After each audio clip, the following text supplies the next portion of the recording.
ఇదిగోండి ఫ్రెండ్స్, ఈ బ్లౌజ్ మొత్తం వీడియో మీకు స్టిచ్చింగ్ అయితే పెట్టినాను కదా. బ్లౌజ్ మంచిగా అయిపోయింది.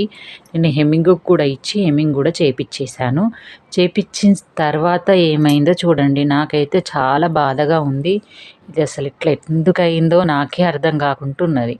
మంచిగా స్క్వేర్ నెక్ ఉంది, నార్మల్ ఉంది కదా అని చెప్పేసి షాప్లో ఐరన్ చేస్తాను పెట్టుకున్నా. నేను మంచి ఫినిషింగ్ ఉంటుంది, రేపు మా అమ్మాయి వస్తే వేసుకుంటుందిలే అనుకొని నీట్గా ఐరన్ చేద్దామని పెట్టుకున్నా.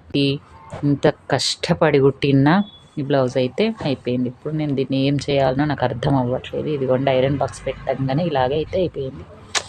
అసలు చాలా చాలా బాగా ఏం చేయాలి, ఎటు వేయాలి ఇప్పుడు ఇది అర్థం కాకుంటుంది కదా. దీన్ని మళ్ళీ నేను రిపేర్ చేసి మీకు చూపిస్తాను. మీరు కూడా, నేను టెన్షన్ పడుతున్నా కానీ మీరు కూడా ఎప్పుడన్నా ఇట్లా అవుతుంది అయితే ఎట్లా చేసుకోవచ్చు అనేది చూపిద్దామని మీకు వీడియో అయితే షేర్ చేస్తున్నా.